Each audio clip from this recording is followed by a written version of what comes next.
Salut la famille, j'espère que vous allez bien. Dans cette petite vidéo, j'aimerais vous partager comment implanter une église maison et comment diriger une église maison. La stratégie la plus efficace pour gagner le maximum d'âmes possible, pour former le maximum de disciples possible, c'est à travers l'implantation des églises. Okay? Alors, c'est très important de comprendre comment implanter des églises et c'est pas juste pour les pasteurs. Et en fait, chaque disciple de Jésus est appelé à implanter des églises.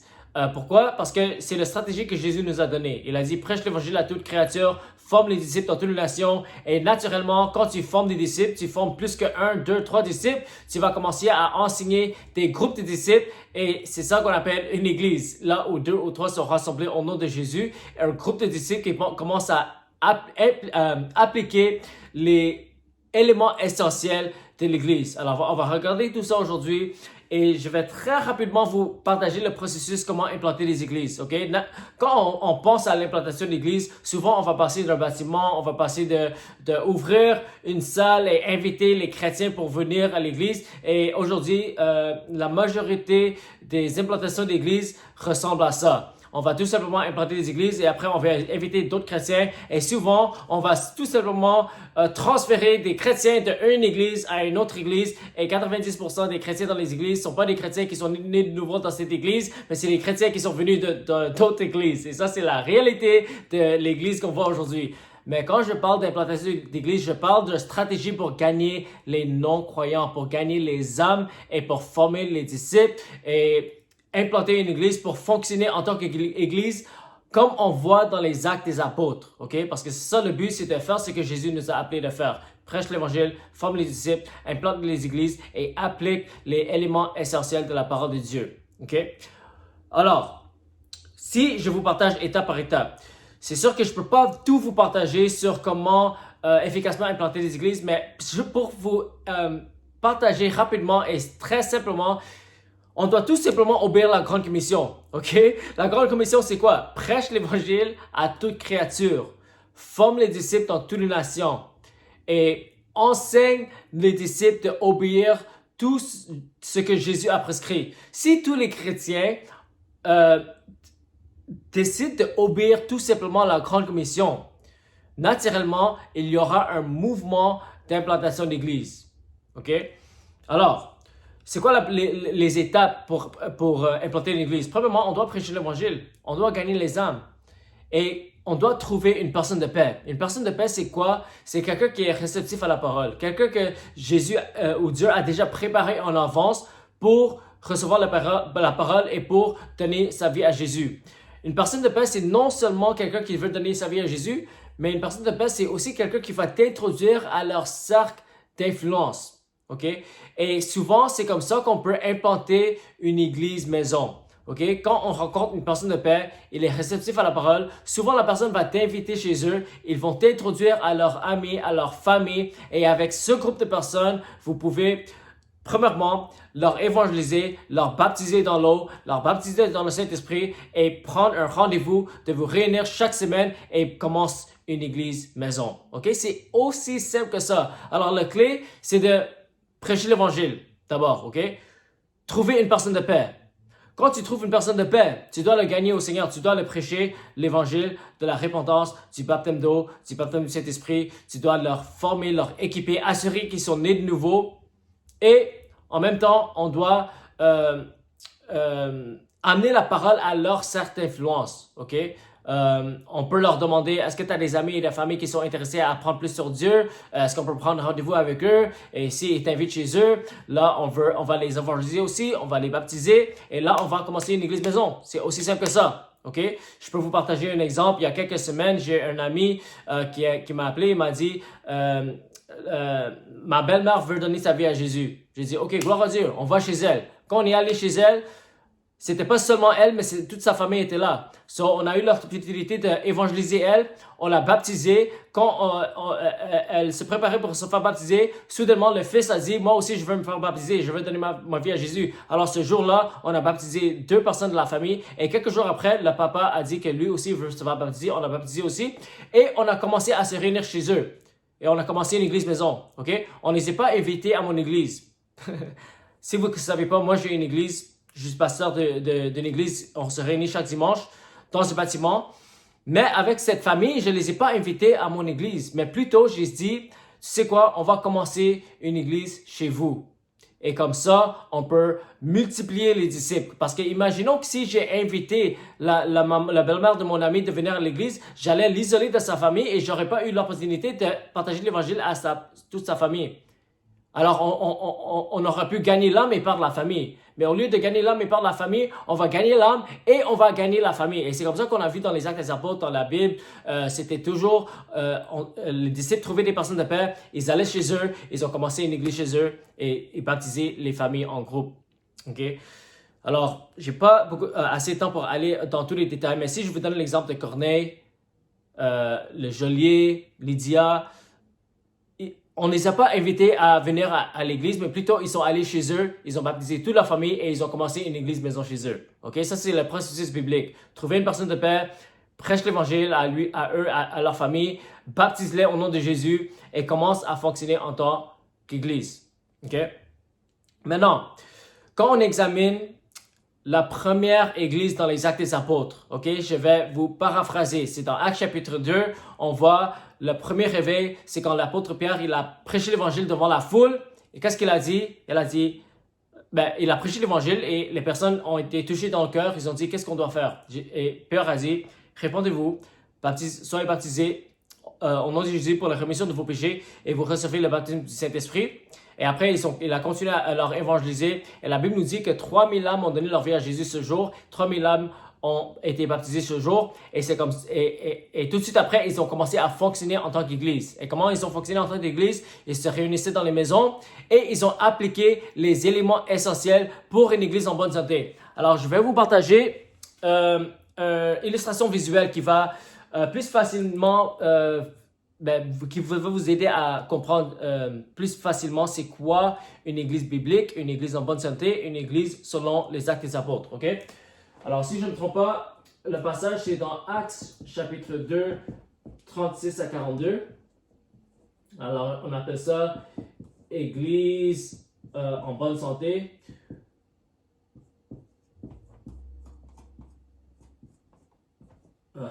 Excusez, vous allez m'excuser pour les erreurs, là. OK. Maintenant, ce cercle-là, ça s'appelle le cercle de l'église en bonne santé. Ok, je vais faire un cercle rapidement. Est-ce que vous pouvez voir? J'espère que vous pouvez voir. Ok.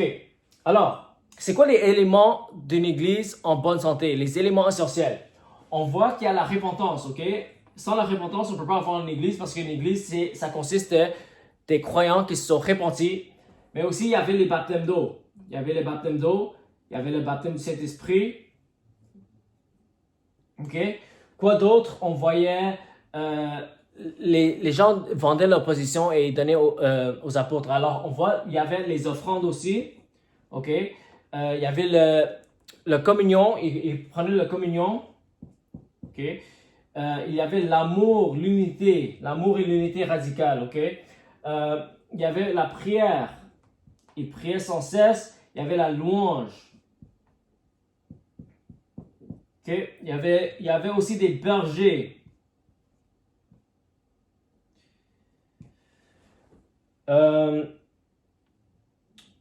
Il y avait aussi la parole de Dieu. Ils écoutaient les enseignements des apôtres. Okay? Ils étaient focusés sur la parole de Dieu.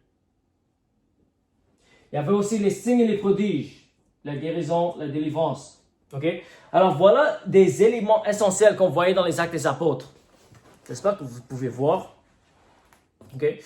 Alors, on voit il y avait la repentance, il y a le baptême d'eau, baptême du Saint-Esprit. Ils étaient focusés sur la parole de Dieu. Il y avait l'amour radical. Ils vendaient leur position. Ils donnaient à ceux qui en avaient besoin. Il y avait les signes et les prodiges à travers les apôtres. Ils prenaient la communion. Ils brisaient le pain ensemble. Il y avait les offrandes dans l'église. Il y avait des bergers. Il y avait la louange, la Bible nous dit. Et il y avait aussi la prière. Et il ne faut pas oublier, il y avait aussi la multiplication de disciples.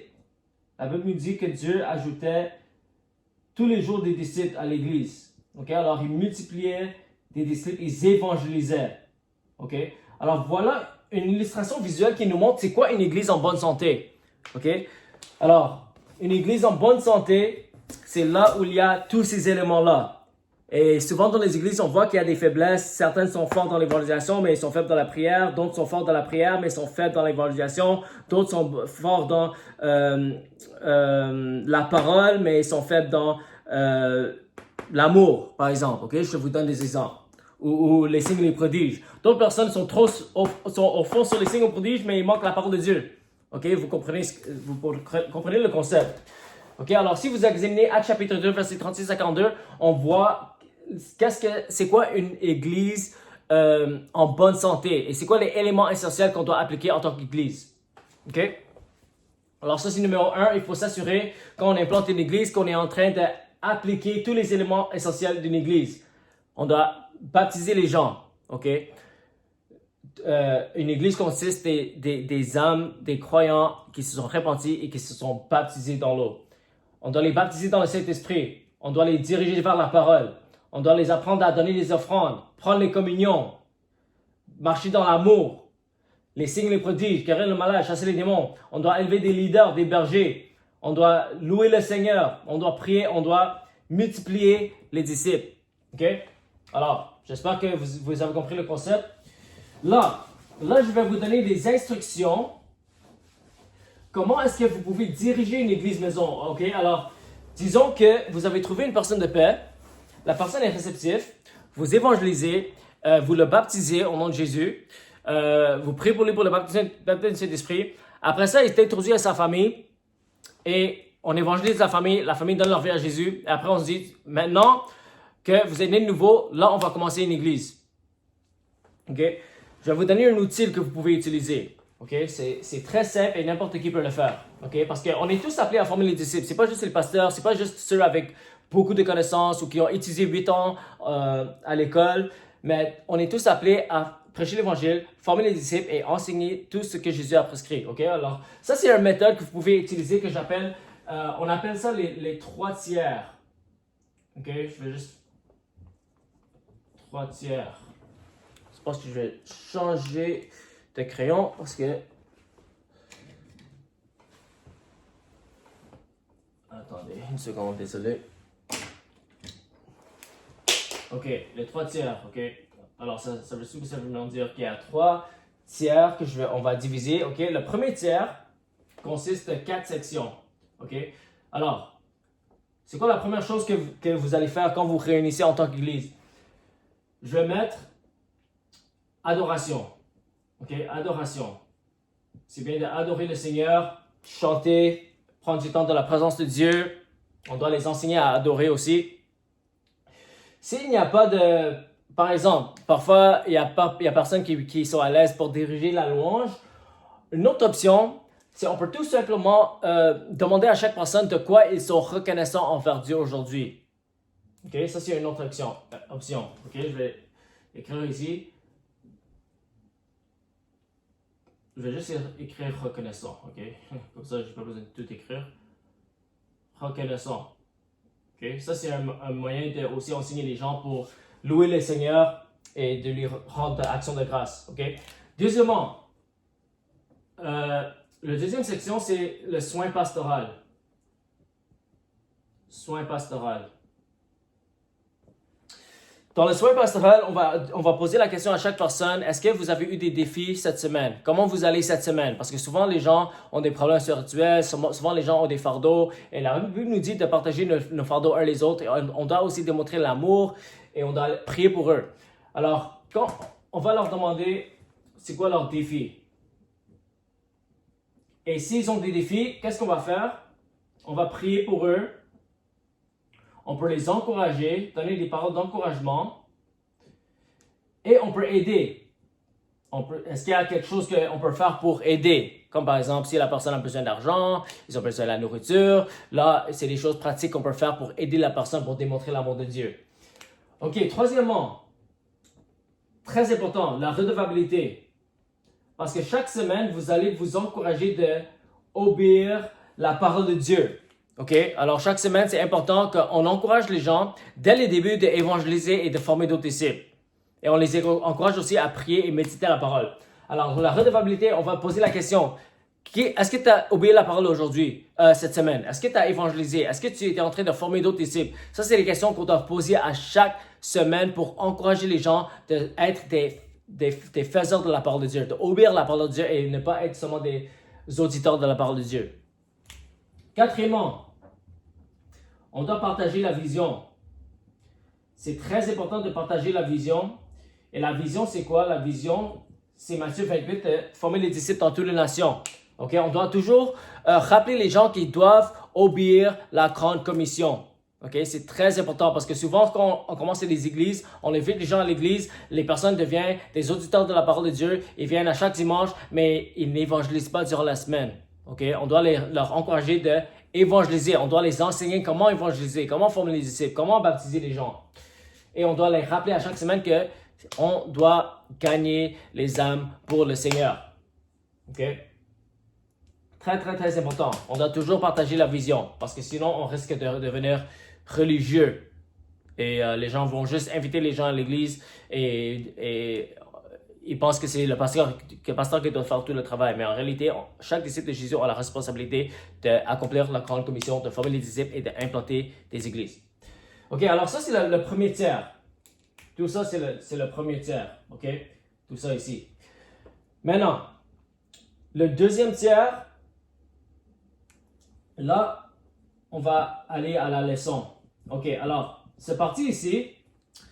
Au début, je trouve que c'est bien de donner les fondations de l'Évangile. Alors, peut-être, la première semaine, moi, j'aime toujours leur enseigner comment évangéliser. Alors, par exemple, je vais leur enseigner comment partager leur témoignage, comment partager l'Évangile.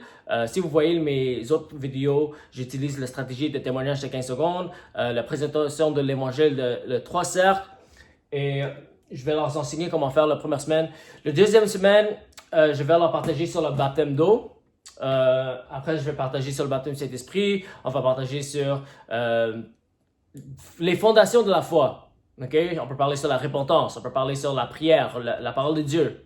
Okay? Il n'y a pas de règles strictes, mais c'est important de vraiment établir les fondations de la foi chrétienne, spécialement au début. Okay? Soit on peut amener une leçon, et c'est important que les leçons soient simples et faciles à comprendre, et aussi assez faciles qu'eux-mêmes ils peuvent prendre les leçons et enseigner d'autres personnes. Après les leçons, c'est bien aussi d'encourager les disciples de pratiquer ce qu'ils ont appris.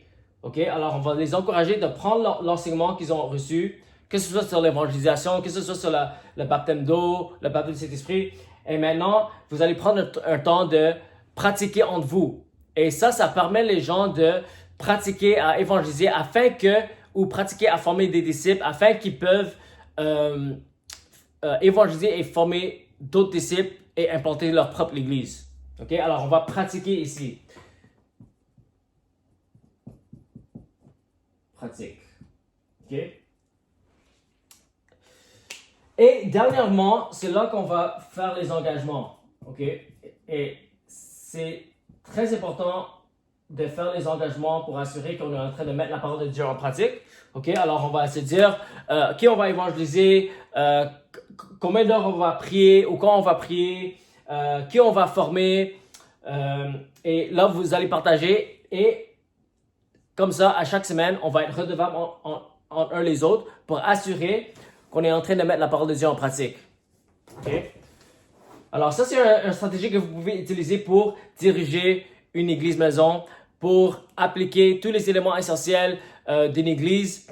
Et voilà, c'est aussi simple que ça. Alors, juste pour rapidement récapituler, on a parlé de comment implanter une église, prêche l'évangile, trouve une personne de paix, commence une réunion.